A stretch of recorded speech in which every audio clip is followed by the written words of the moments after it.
Você já conhece o projeto Amigos da Missão? É muito importante você que tem acompanhado a programação da TV Viva Promessa conhecer se você ainda não ouviu falar sobre o Amigos da Missão.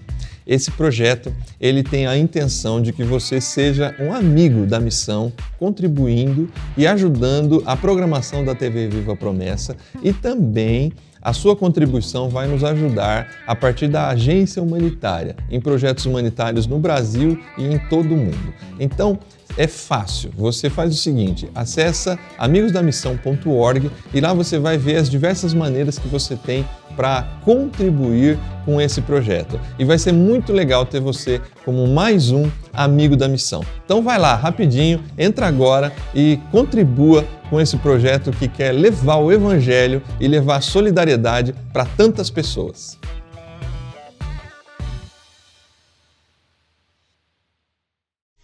Paz, galera, tudo certo? Mais uma vez a gente se encontra aqui por Up Altos Papos. A gente está feliz pela oportunidade de conversar, ter meus amigos especiais aqui do lado, um novato com a gente aqui, mas muito especial.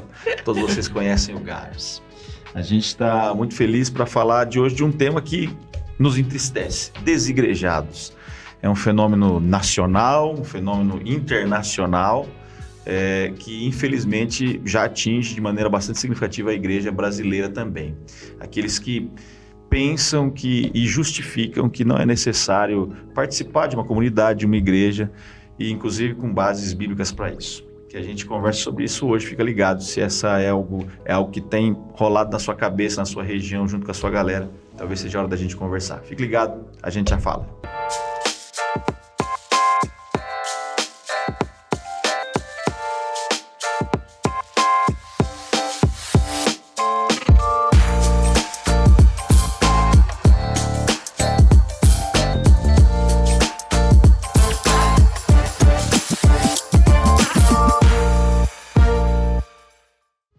É isso aí, pessoal, desigrejados.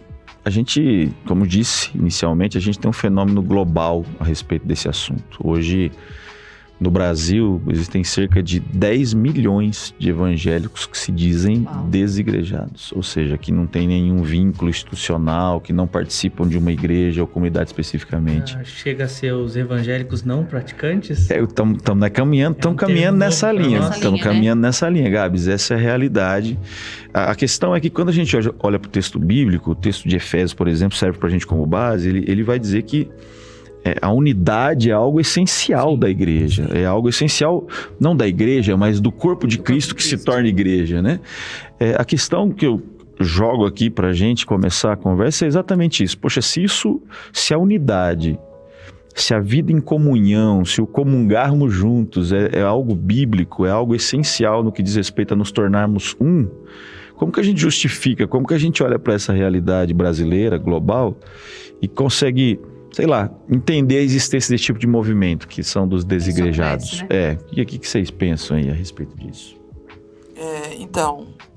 A questão é como entender, né? Como que a gente entende?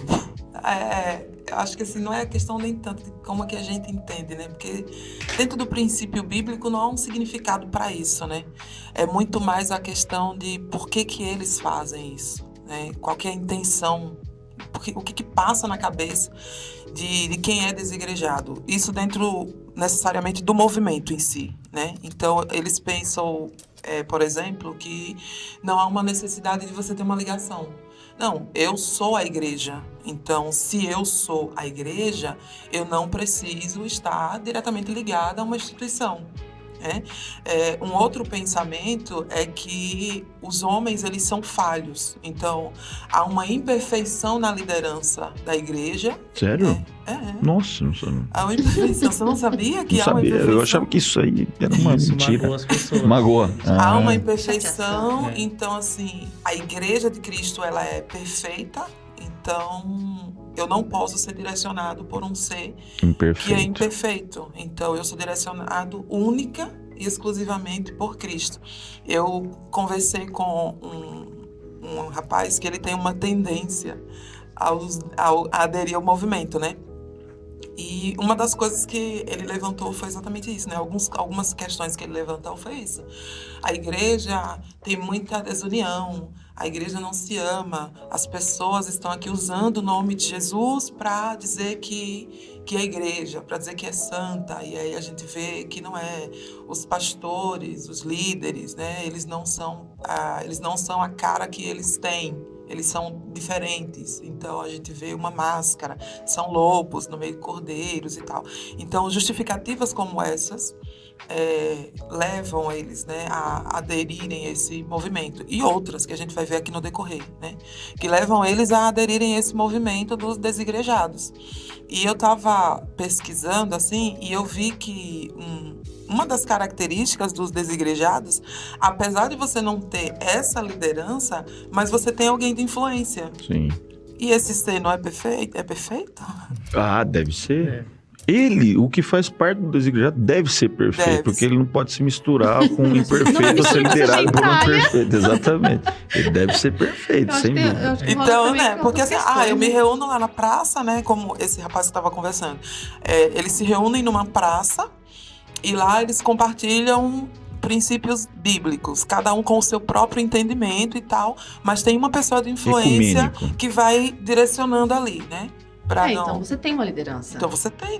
Que também é imperfeita. Não justifica. É um jeito, né? Um jeitinho de você falar assim, hoje a gente entende que, congregar. Infelizmente, a gente está recebendo um público nas igrejas que são consumistas, né?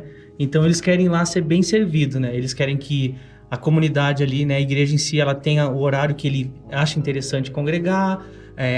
O mensageiro que ele gosta tem que estar nesse tipo de música, tem que ser o que eu gosto, as luzes, né? Tudo aquilo que seja assim, olha, eu vou lá numa prateleira e eu vou escolher o que eu quero e eu vou ser servido aqui.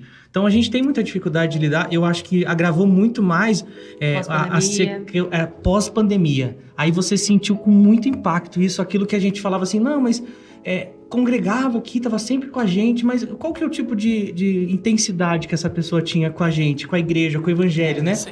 Porque quando você se depara com essas pessoas que simplesmente se afastaram por esses motivos, é porque eles não estão... a raiz está superficial. Eles não estão enraizados naquilo que o evangelho propõe, né? Porque todos vão falhar, né? Todo mundo pode decepcionar a gente. E eu acho que, infelizmente, a gente acabou acumulando. O cenário atual hoje é bem assustador, né? Porque realmente você fala, olha, eu tinha certeza que aquela pessoa era um membro da igreja, ele estava com a gente e, de repente, uma pandemia, uma situação de afastamento... Abalou completamente. Perdeu completamente aquele desejo de congregar, de estar junto. Desconectou da gente, né? Esse vínculo era superficial. Superficial. Embora a gente... Eu falo assim, nossa, a gente se enganou com muita gente. Sim, não, é muito... Como é enganoso, Ou né? tive certezas. Ou tive certezas, exatamente. Eu acho que tem relacionado à pandemia, obviamente, aflorou isso, escancarou mesmo, jogou pra todo mundo isso aí, né? Rola muita preguiça. A gente foi obrigado, é uma coisa assim, você ser obrigado a ficar em casa por conta de uma pandemia, por conta de contaminação, etc. Todas aquelas questões que a gente já conversou muitas vezes.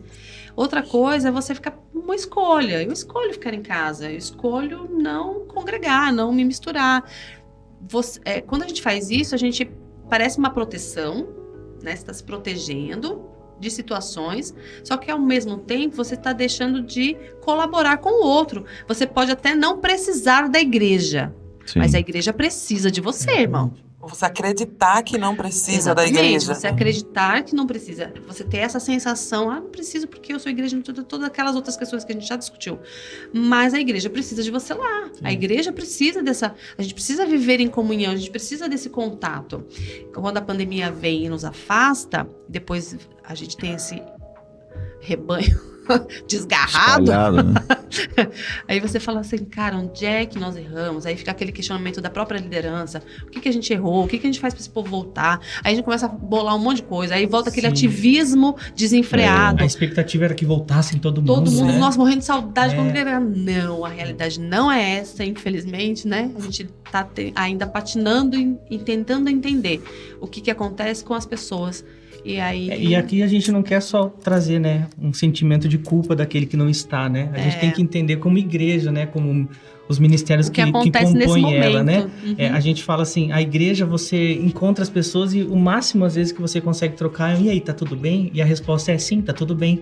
Então, o cara Exatamente. tá com a alma arrasada. Né? A gente não se envolve. A gente tem relacionamentos e é muito pesado de tratar isso, que a igreja é o ponto de equilíbrio daquele teu relacionamento. Se a pessoa se afasta, não existe mais nada. Exatamente. Né? Eu já congreguei em outras igrejas fora aqui de Campinas, São Paulo, então você cria algumas amizades. Mas você congregava, você amava, você estava com todo mundo, você conhecia todo mundo. De repente você muda de cidade, eu acho que algumas outras pessoas aqui podem ter tido essa experiência, e aquilo se vai, né? Só que era tão forte, tão impressionante, de todo final de semana junto, mas a gente estava consolidado em cima de uma comunhão ali presencial, né? A gente não conseguia construir o pós. Então, talvez, assim, o que a gente tem sido como igreja fora das paredes da igreja, Exatamente. né? Não é só receber todo o público ali e ser simpático e achar que isso acabou vai... o culto, cada um pra sua casa, cada um com as suas vidas, entendeu? Seu mundinho fechado em casa. Aí não se envolve. Preocupa bastante, Esse é um outro ponto de vista da percepção do fenômeno, né? Sim. Porque, às vezes, inclusive, isso é uma justificativa para o movimento. Assim, você vai dizer assim, olha, essa já é a minha realidade. Eu vou lá na igreja e eu só digo oi para o Senhor, tá tudo bem e tal. Mas, na verdade, eu não vivo um relacionamento verdadeiro com essas pessoas. Então, por que eu me prenderei a essa igreja, a esse culto, a esse horário, a esses dogmas, se eu posso? E aí que é louco. Muito da afirmação dos desigrejados que usam como justificativa, e assim, eu estou falando aqui porque nós sempre acharemos justificativa para as nossas escolhas. Sejam, por mais absurdas que forem, a gente vai achar. E nós vamos encontrar justificativas. Daqui a pouco a gente vai entrar nisso. A gente vai encontrar justificativas bíblicas desses caras para justificar. Não, tá vendo? Faz sentido a gente ser esse grupo de desigrejados, porque a Bíblia diz que é assim. Ali. Então, infelizmente, é um desconhecimento da Bíblia, uma deturpação do texto bíblico para justificar. A gente consegue fazer isso, a gente é profissional em fazer isso quando a gente quer. Mas a realidade é que uma das afirmações clássicas é que, não, como eu sou igreja, o estar num ambiente controlado, que cada um que tem uma liderança específica, que segue certos dogmas, isso me impede de me encontrar verdadeiramente com Deus. Me impede de me relacionar verdadeiramente, porque eu sou guiado. Então por ser guiado, eu às vezes sou impedido de vivenciar uma experiência única, verdadeira, perfeita, pessoal com Deus. Isso é uma das justificativas que a gente encontra. E isso é tão abrangente. Como eu disse inicialmente na nossa conversa, 10 milhões de brasileiros, cerca de 10 milhões, 9, 10 milhões de brasileiros, dos evangélicos, assim, de 40% dos brasileiros que são evangélicos, 13% já fazem parte desse grupo de desigrejados. São 9 milhões, 9, 10 milhões de pessoas. Muita gente. Nos Estados Unidos, são 20 milhões de pessoas que se dizem desigrejados. Então, é assim, bem perigoso isso, né, Tom? É extremamente perigoso. Sabe, existe aquela anedotinha clássica que a gente conta que pode parecer muito bobinha, mas é verdadeira. Tire uma brasa do braseiro e isole ela do braseiro. Não, tá bom, ela vai continuar ainda viva um tempo, mas inevitavelmente ela se apagará. O que te dá vida, o que te dá calor, o que te dá sustentação é a proximidade. E aí que tá o louco. A Bíblia fala que a gente, diferentes que somos, nos unimos em um ambiente sobre a orientação do Deus, da Cristo que é a cabeça, para juntos fazermos alguma coisa, para sermos relevantes, para sermos importantes. Inclusive, também uma das justificativas, não, a igreja que eu vou não é relevante socialmente, não é relevante, então eu acho que eu não preciso estar lá para ser assim, então eu vou para esse movimento. Mas aí você tem que fazer a diferença na sua igreja, de fazer alguma coisa para criar, então, movimentos que ajudem a sociedade. Essas são respostas óbvias, só que a gente se cega dizendo que, por exemplo, essa justificativa é válida, mas obviamente, se a gente pensar só um pouquinho, a gente fala, não, mas eu vou fazer a diferença lá, eu vou levantar essa galera lá, eu vou desenvolver esse pessoal lá, eu vou desenvolver a minha espiritualidade lá, eu sei que sozinho eu vou, sabe assim, de verdade, a gente vive essas realidades e uma coisa que a gente vê, inclusive como uma desculpa para o passo inicial para fora, é essa, não, eu preciso me encontrar, eu preciso encontrar Deus, eu acho que aqui não tá legal, eu vou para uma outra comunidade, é um primeiro passo, eu vou para uma outra comunidade, para uma outra igreja. Vai ficar lá um tempinho, mano. Vai encontrar dificuldade lá também, problema lá também. Porque o problema não é o ambiente. O molde, o problema é você. Sua então, intenção. ponto. E aí, no final da história, ele vai caminhar, para aqueles que não vão direto para esse ponto, mas vai caminhar para um contexto de desigrejados e, inevitavelmente, a história daqueles que conhecemos, eu sei que vocês também conhecem, pessoas que foram por esse caminho, a história é que hoje não estão em lugar nenhum, ainda não volta mais. ele mantém uma percepção vaguíssima, superficial de Deus. Não, eu continuo crendo, eu continuo com a minha fé, eu tenho os meus princípios, aquilo que eu aprendi na igreja até tem validade para mim, mas ele tá morto. Ele tá morto. Poucos, ele tá as morto. coisas Espiritualmente do mundo ele tá morto. porque essa espiritualidade morta vai fazendo com que as coisas do mundo se passem a ser cada vez mais normais. Sim, exatamente. Você se distancia. Por causa desse distanciamento. Agora você imaginar que a pessoa que teve ali e viveu essa experiência, é aí que como é enganoso, né, o processo, né, que a pessoa se encontra, né? E a gente fala aqui com muito amor sobre isso, porque ela viveu aquilo com essência. Eu não consigo acreditar que todos os cultos que ela participou foram ruins. Exatamente. Eu não consigo acreditar que em nenhum momento Deus não foi sobrenatural na vida dela, o Espírito Santo não tocou a vida dela. Só se aí é um caso bem esporádico aqui que realmente nunca Mas aí eu acho que o problema não é a questão do culto das pessoas. Eu não quero só trazer a igreja como culpado disso, mas você viveu aquela experiência. Como que você negligencia isso agora? Pois é. Sabe, de abraçar alguém, de caminhar junto, de orar por um propósito de cura, né? De ver sua igreja passando por algumas lutas e vocês vencerem juntos. Sua vida profissional, espiritual, né? Relacionamento. Que se você tá dentro desse contexto, você começa a viver esses milagres e essas experiências com Deus.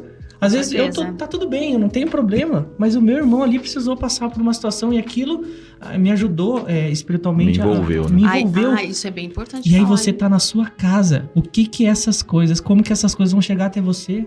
Você não tem mais esse encontro. Você não tem mais Porque esse... a gente tem experiências em casa com Deus, né? Óbvio. É tudo. A gente tem Mas não se compara. Pessoas que fazem não é a mesma coisa. Pessoas que fazem seu devocional bonitinho lá, que tem as suas, né? Tem seu plano. Seu plano, seu contato com Deus e tal. Você tem experiências maravilhosas com Deus na sua casa.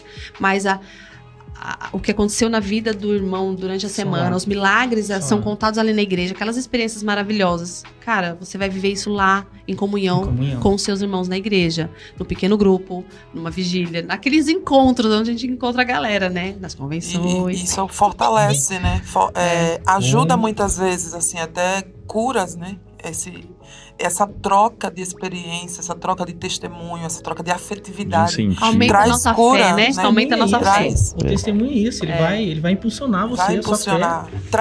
Muitas vezes traz curas emocionais, né? Espirituais, e a igreja cresce junto. Por isso que é assustador você falar que a pessoa sai desse contexto. Verdade. Ele escolhe sair, fazer né? um intervalinho, tá? Vamos fazer um intervalinho. Galera, a gente vai tomar um café ali, bater um papo, ler alguma coisa para não falar bobagem e daqui a pouco a gente volta. Beijo. Fique ligado.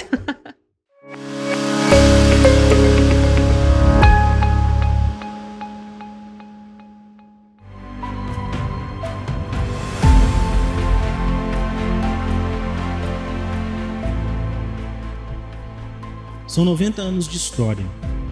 Nesses 90 anos, nós sempre sonhamos em ter um lugar onde pudéssemos planejar novos projetos e sonhar novos sonhos. Um lugar onde fosse possível formar missionários e pastores engajados na missão. Um lugar onde o povo promessista pudesse chamar de seu. Não imaginávamos que em um período tão difícil fosse possível alcançar esse sonho. Mas Deus realiza milagres. 25 de maio de 2022 será um dia para entrar na história de todo o povo promessista. Pois Deus nos permitiu, em meio a tantos desafios inaugurar o Centro Administrativo Promessista para a América do Sul. Uma parceria entre a Convenção Geral e a Convenção Paulista, com o apoio de todas as convenções do Brasil, conquistamos essa bênção. Um campus com casa para os seminaristas, salas de aula, ampla biblioteca, sala de reuniões e um estúdio moderno, o Centro Administrativo Promessista está preparado para acolher a liderança, formar novos líderes e nos inspirar a sonhar novos sonhos. Cremos que esse será o primeiro de muitos centros de formação missionária que Deus dará ao povo promessista, para que através da formação pastoral e capacitação espiritual nós possamos pregar o Evangelho de Jesus a todas as nações.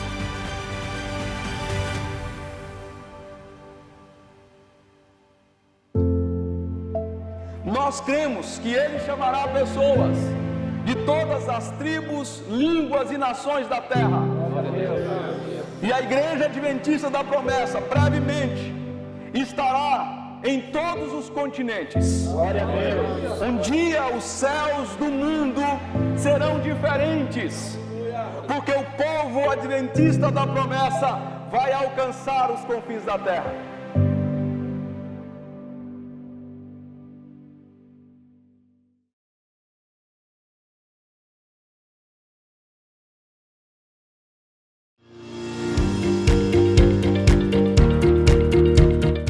Olá, irmãos, aqui é o pastor Kennedy Matos, apresentador do programa Evangelho em Foco. E hoje eu quero trazer para você uma indicação extremamente importante. Um livro, A Fé que Professamos. Esse livro tem as doutrinas que nós promessistas cremos, aquilo que nós confessamos, a nossa fé. Você conhece as nossas doutrinas? Você sabe defendê-las? Você conhece elas na sua particularidade? É muito importante. Nós temos uma doutrina muito bonita. Então eu quero indicar para você esse livro. E onde você pode adquirir? Na Editora Promessa. Você pode entrar no site, adquirir o seu exemplar virtualmente, vai chegar aí na sua casa tranquilamente. Ou então você pode vir aqui na nossa loja, que está muito bonita por sinal. Então você está convidado, tá? Essa é a minha indicação, o livro A Fé que Professamos. Adquira já o seu. Eu tenho certeza que Deus vai abençoar muito a sua vida. Um abraço, Deus abençoe.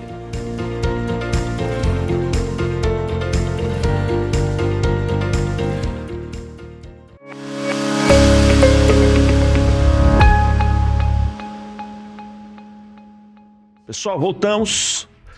Desigrejados, a gente ama vocês em Cristo Jesus, mas está na hora de você voltar para casa, Volta cara. pra casa, filho. Volta para casa, Esse jargão é bom. porque esse é o seu lugar para com isso. A gente tem que tomar muito cuidado. Você já foi no culto? Que tinha os cultos só pra isso, né? Dos desigrejados? Volta pra casa, filho. É mesmo, isso né? aí Nos braços do pai. Era Vou fazer em Tem Sorocaba sim. esse tema aí. Esse tema Você é bom. tem alguém lá em pista? Não, mas nós chamamos Chama. para fazer o evento, né? Mas é isso. Culto importante. Vamos Tinha fazer. chamada pra isso. Fazer umas faixas, colocar na a gente rua da tem que igreja. ficar atento, porque é uma coisa que cresce e a gente inclusive percebe que esse crescimento é engraçado, que o primeiro momento a ideia é, não, vou sair e ficar sozinho, porque eu unicamente sou igreja. Mas eles acabam se juntando, porque um fala com o outro, conversa, não, eu também estou nessa situação e tal. A realidade é que, por mais que não pareça um grupo organizado, ele vai acabar se juntando. E nesse processo de se juntar, há um princípio de desarranjo, de desestrutura basilar, de perda de princípios bíblicos. Por quê? Porque você vai encontrar nesse grupo gente de diferentes vertentes bíblicas, irmãos de diferentes igrejas, com diferentes pensamentos. Uma confusão teológica. Uma confusão teológica, sem contar aqueles que já foram quase que completamente secularizados nesse processo, porque já estão afastados há mais tempo. Então, você cria um agrupamento que vai falar, vai desenvolver conceitos bíblicos muitas vezes deturpados, porque, poxa, então eu começo a pegar daqui, pego dali, monto o meu negócio com um monte, né? O meu combo de informações e jogo aquilo como se fosse aquilo a verdadeira descrição bíblica. Isso é um problema. Isso vai acabar gerando inclusive, a mistura dos conceitos bíblicos com conceitos seculares. Pragmatismo, materialismo. Isso vai levar esse grupo a perder o contato de fé verdadeira, vai perder o contato. Então você se torna, na verdade, você não é mais uma galera que busca o encontro com Deus, mas você busca um grupo de apoio, uma galera para conversar, para discutir, para apresentar suas ideias. Vira um clube de pessoas que conversam sobre muitas coisas, inclusive a Bíblia Sagrada e fé.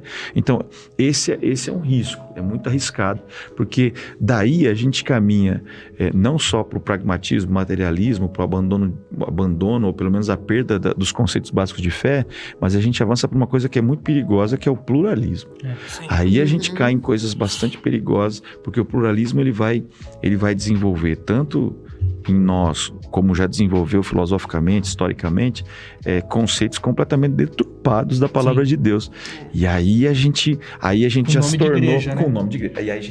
Aí a gente se tornou a brasinha definitivamente separada e que já perdeu a sua energia. Será que faz sentido, Tom, dentro dessa sua fala, que no Brasil são 25 novas igrejas por dia abertas? Nossa. Será que faz sentido? É essa galera que vai saindo, porque não me enquadro mais aqui, né? Vai saindo, daqui a pouco monta outra igreja. Eu acredito que deve ser uma raridade, né? Eu sair de um ministério que tenha trabalhe desse jeito e eu vou abrir um igual que trabalhe desse jeito. A pessoa vai mexer um pouco, né? Vai ajustar. Sempre ajusta. É aí que entram esses processos plurais. Eu acho que às vezes poderia até ajustar para cima a régua, né? Melhorar. Mas talvez nem sempre seja assim, mas né? a gente não... Porque assim, normalmente, quando a gente justifica a escolha da saída, com base no... eu não acredito, ou não me adequo a esses padrões, dogmas. O que a gente quer fazer? A gente quer relaxar o padrão ou o dogma. Então você nunca vai levar essa régua para cima, você sempre vai trazê-la para baixo. A maioria, né? Pode até ter alguns casos, mas é raríssimo. Se você conhecer, por favor, coloque nos comentários um que deu certo, porque a gente precisa conhecer e entender isso.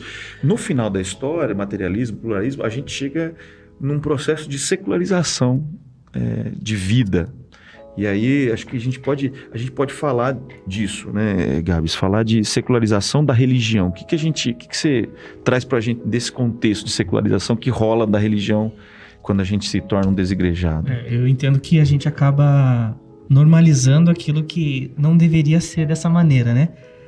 Tem muitos casos, muitas situações que a gente enfrenta que a gente não deixa de respeitar, né, de amar a pessoa e as decisões dela, mas ela precisa entender que aquilo não seria normal num contexto bíblico, né? E aí quando você envolve muito essa invasão de princípios externos, né, que o mundo vem carregando, as pessoas que não têm aquele conhecimento bíblico, né, que tem aquela visão de reino, né, exatamente dita, né? Então acaba que as pessoas acabam fazendo com que aquilo que não deveria ser tratado dessa maneira seja tratado com uma naturalidade, né? Então a gente percebe hoje, por exemplo, na própria criação das crianças, né? Elas não... Aquilo que antigamente, né, vocês falavam em outro programa e era tão... Não, tem que ser desse jeito, né? E hoje já não precisa mais, não existe. Muda muito rápido. Então, imagina isso dentro do contexto, né, evangélico, dentro da criação de um conceito de igreja. Você não sabe que tipo de pessoa está liderando esses desegrejados que querem voltar, né, para o cenário evangélico, né? Não, agora eu quero voltar, mas eu vou voltar onde? E aí, o que eu quero trazer de bagagem, né? Na minha empresa dava certo isso, pode dar certo na minha igreja. E às vezes a pessoa começa a confundir os conceitos. Na minha profissão... Eu acho que cabe tão bem aqui, né? Isso, exatamente. A gente acaba virando o adepto do coach. Exatamente, adepto do coach. É verdade. Eu preciso mais de pastor, eu preciso de coach. Uma coisa que rola muito nesse processo de secularização, né? Do pluralismo, enfim, de maneira geral, também é a racionalização, que é isso que você falou. Exatamente. Eu começo a trazer coisas que são da minha profissão, de um estudo correto, de uma base científica, filosófica, que faz todo sentido, ok, beleza, sim. Mas eu racionalizo a Bíblia Sagrada, eu racionalizo os fenômenos, eu racionalizo as minhas experiências, aquilo que você falou, cara, a gente viveu experiências dentro da igreja, junto com os nossos irmãos, sim. Muito especiais, marcantes, talvez resgatadoras na nossa vida, mas chega num ponto que a gente começa a racionalizar aquilo. Não, aquilo não foi espiritual, aquilo foi uma troca, uma mudança química, uma alteração. Exatamente. Sabe assim, a gente racionaliza, e isso é extremamente perigoso. E aí... A gente esquece que a gente precisa da fé, né? A gente precisa da fé. Sobrenatural de Deus. Mas falando em fé, se a gente for... tá bom, beleza. Então vamos eu disse antes do intervalo que a gente percebe que esse grupo de irmãos, eles conseguem justificar biblicamente as suas escolhas. Então, voltando à ideia da fé e da Bíblia ainda como base. E o que eles usam, meninas, que vocês sabem que eles usam como texto base, como ideia básica para isso? Eu vou ler uma aqui, aí a Vani pode citar mais. Tem assim, olha, por exemplo, né? A Bíblia, uma das coisas que eles dizem, né? A Bíblia não obriga ninguém, né, a pertencer a uma estrutura religiosa. Basta pertencer apenas a uma igreja orgânica. Defende... Corta essa. Corta essa, mano. Defende uma eclesiologia. É isso? Isso. Senhor, ajuda-nos, ó Pai. Fundamentada em Cristo. Aí diz assim, né, o verso bíblico já. Porque ninguém pode lançar outro fundamento, além do que já foi posto, o qual é Jesus Cristo, 1 Coríntios 3:11. E aí tem com essa sua composição mística universal. Aí tem outro verso aqui, olha, de Hebreus 12:23. E igreja dos primogênitos arrolados nos céus, e a Deus vivo, o juiz de todos, e aos espíritos dos justos aperfeiçoados. Isso, né? Então eles trazem a ideia, assim, não, a interpretação desse texto aqui, ela é exatamente do jeito que está escrito aqui, né? Então, a gente não pode lançar um outro fundamento, então a igreja não pode ser esse fundamento, uma liderança não pode fazer parte desse fundamento. Jesus é a única pedra de fundamento. Então, a gente não pode estar vinculado a uma instituição, porque Jesus é essa pedra fundamental. Né? Ele é a pedra fundamental, Sim. né? Com certeza, ele é a pedra fundamental. Mas, mas a gente tem a igreja de Cristo, a estrutura ela da é uma igreja universal, não aquela igreja universal do Renan. Ela é a igreja universal, né?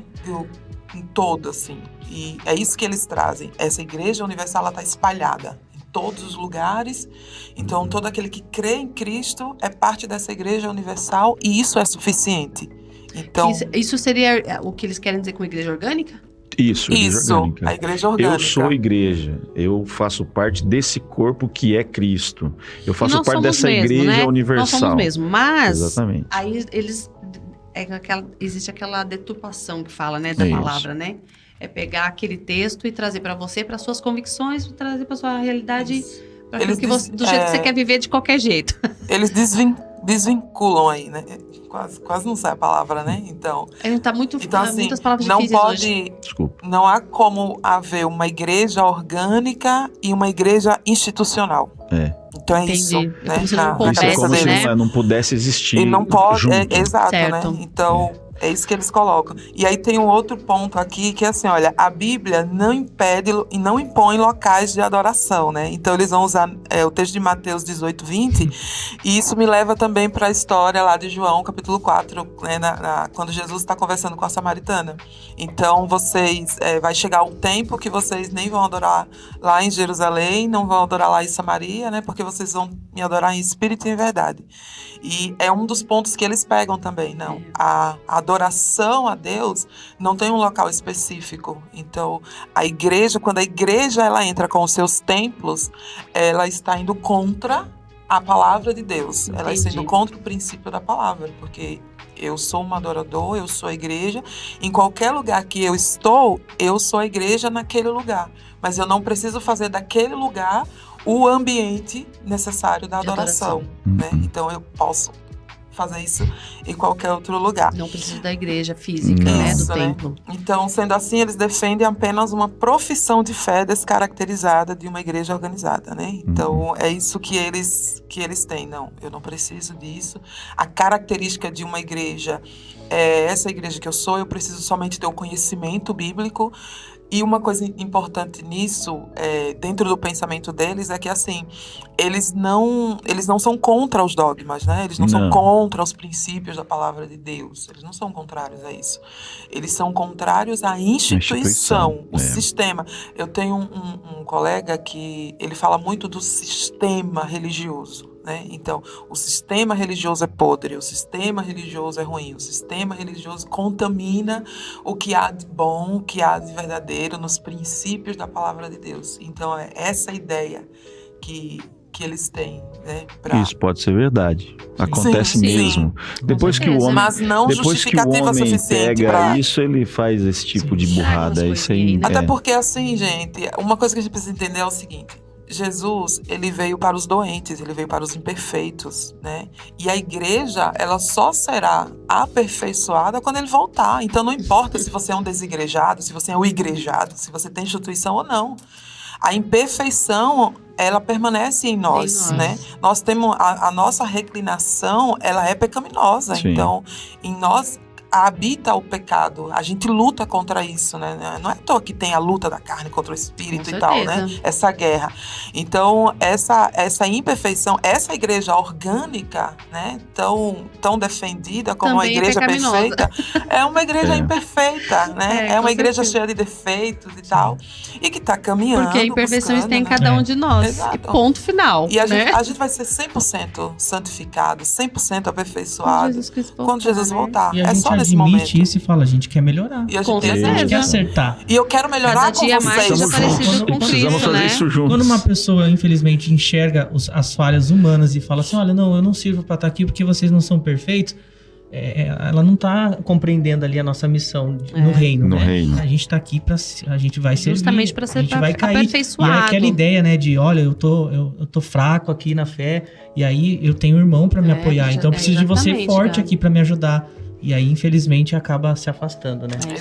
É por isso que a Bíblia faz um alerta pra gente, né, cara? Por mais que, às vezes, algum texto usado de maneira equivocada justifique, quer dizer, não justifique, mas seja usado como uma tentativa de justificação, a Bíblia Sagrada pra gente, ela é muito clara. Quando a gente olha para os textos bíblicos, o conceito original, etimológico, palavra, enfim, da ideia de igreja é uma reunião de pessoas. Pessoas que comungam de uma mesma ideia, comungam de um mesmo ambiente. A gente vai encontrar isso em muitos textos. E no Novo Testamento, para ser bastante específico, a gente tem a igreja aparecendo, o culto cristão, como sendo uma referência daquilo que é o corpo de Cristo. A gente vai encontrar o ambiente da igreja, em quase sua totalidade no Novo Testamento, como descrito como uma comunidade cristã e não um indivíduo cristão, mas sim uma comunidade. A gente vai olhar também no Novo Testamento muitos textos que vão expressar exatamente o que o texto de Efésios principalmente traz, que é a unidade de um corpo, com Cristo sendo o cabeça, o orientador, o centro das decisões. Igreja, no Novo Testamento, ela é o ambiente de reunião do povo de Deus. É um ambiente um ambiente de culto, um ambiente de comungação, um ambiente de conhecimento, um ambiente de troca de experiências, um ambiente de apoio, um ambiente que é amplo nas suas ações e nas suas possibilidades. É isso que o texto bíblico traz para a gente. A igreja, o texto bíblico também vai dizer que a igreja ela é apresentada como povo de Deus, como corpo de Deus, como rebanho de Cristo, como noiva de Cristo, como edifício de Deus. Veja que isso tudo inevitavelmente remete a um conjunto de pessoas, a uma comunidade de pessoas e não a um indivíduo. Não dá. É uma outra tratativa. Não dá pra gente trabalhar isso sozinho. A igreja, né? Não dá para crescer, porque o texto bíblico em 1 Pedro vai dizer que nós somos fundamentados em Deus e por causa da ação dele nós podemos crescer, nós podemos nos desenvolver como um edifício. Edifício é feito por vários tijolos, é um grupo de pessoas, um conjunto de pessoas. Do ID, que a gente tem que fazer discípulos, como que eu vou fazer sozinho ou discipular? Não dá visão de crescimento. Existe um complemento, né? Um complementando o outro. E esse princípio, ele até contradiz a própria fala do desigrejado, né? Porque é uma comunidade. Então, quando eles se reúnem como movimento e eles se reúnem em grupos para discutir, é uma comunidade. Né? Sendo estabelecida. Então, verdade. Então eles acabam entrando nisso aqui. Eles são uma igreja que se dizem não igreja. Né? Então, tão ridículo. É contraditório isso, né, em relação ao que eles defendem. Né? Isso a gente falando diretamente do movimento em si, porque há os desigrejados individuais, aqueles como a gente já citou aqui. Eu achava que era só isso aí, não achava que tinha movimento. Não, tem um movimento em que eles se reúnem em praças, locais e tal, entendeu? O povo também gosta, as comunidades dos desigrejados. Já tem, olha que legal. Eu acho que quando eles vão embora, eles não falam fica com Deus. Fala o quê? Vou com Deus. Fica aí. Tchau, vou com Deus. Vou com Deus. Vou com meu Deus, você fica com o seu. O detalhe aqui pra gente caminhar pro fim, pra nossa conclusão, é que, de maneira clara, bíblica, nós fomos feitos essencialmente para unidade. Isso. Nós somos feitos para viver em comunidade. Cara, o conceito psicológico, né, de que nenhum ser humano é uma ilha em si mesmo, ou seja, ele precisa do outro para ser alguma coisa, é essencial. Nós precisamos viver sociedade, sim, mesmo que não expressemos qualquer relação espiritual, nós precisamos um do outro. Puxa vida, mais importante, mais realidade é esse conceito de comunidade na vida espiritual. Sim. Isso é o que a Bíblia mostra, isso é o que Deus deseja para nós. Quando a gente olha para o texto de 1 Coríntios 15, 28, o texto vai dizer assim: Deus é tudo em todos. Não é Deus é tudo em mim. Em cada um. Deus é tudo em todos. O texto, escatologicamente, ele está dizendo assim, cara, vocês precisam estar juntos, porque juntos eu sou tudo que vocês precisam. Se a gente olha para o texto de Davi, o texto de Davi vai dizer assim, quando vocês estiverem reunidos ali, Deus ordena a bênção. Glória a Deus, na reunião, no processo de estarem juntos. Congregai-vos todos em um só lugar. Todos, vinde, cantemos. Vamos começar a cantar daqui chama o metanoia. Vamos à casa do Senhor, né? Vamos, né? Então, pois é. A realidade é que a palavra de Deus nos ensina que a igreja, como igreja, ela é um conjunto espiritual que vive a pluralidade de pessoas. O problema de ser diferente para a igreja não é problema, biblicamente não é problema, mas o texto bíblico nos traz para isso. A igreja, ela é um corpo que é unida pela fé, um corpo que é unido pelo amor e um corpo que inevitavelmente deve caminhar unido. Eu acho que nesse contexto, o que a gente gostaria de incentivar você, desigrejado, se você está vivendo essa realidade, volta para casa do Pai. Volta, cara. Para de viver. Você está vivendo uma mentira. Você está vivendo uma mentira. E eu sei que a palavra pode ser dura demais. Talvez vai surgir um monte de comentário me xingando. E eu, de verdade, eu não estou preocupado com isso. Porque a verdade eu conheço. Isso, por conhecer a verdade, eu sei que isso é uma mentira. Nós todos sabemos que isso é uma mentira. Então, se você está vivendo isso, não viva isso, cara. Volta para casa, volta para o seu lugar. Se tem coisas que você acha que poderiam ser mudadas, melhoradas, argumente, tranquilo, né? cara. Você é mais um pedaço do corpo que precisa estar junto para a gente funcionar. Então, volta para casa.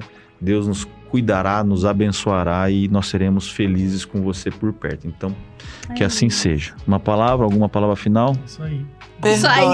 Perdoe se a sua saída foi, né? Por alguma razão precisa de perdão. Peça perdão. Peça para Deus para orientar o coração dele em uma visão de reino, né? Isso.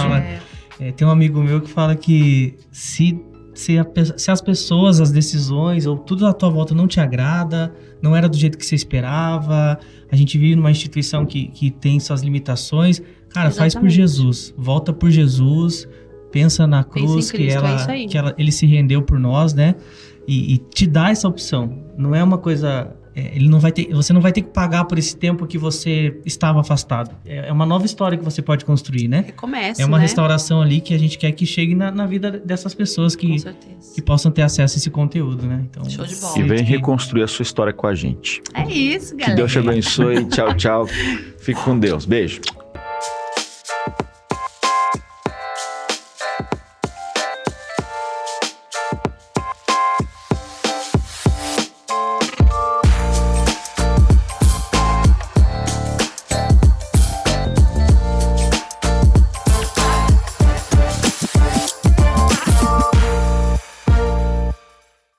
Você já conhece o projeto Amigos da Missão? É muito importante você que tem acompanhado a programação da TV Viva Promessa conhecer se você ainda não ouviu falar sobre o Amigos da Missão.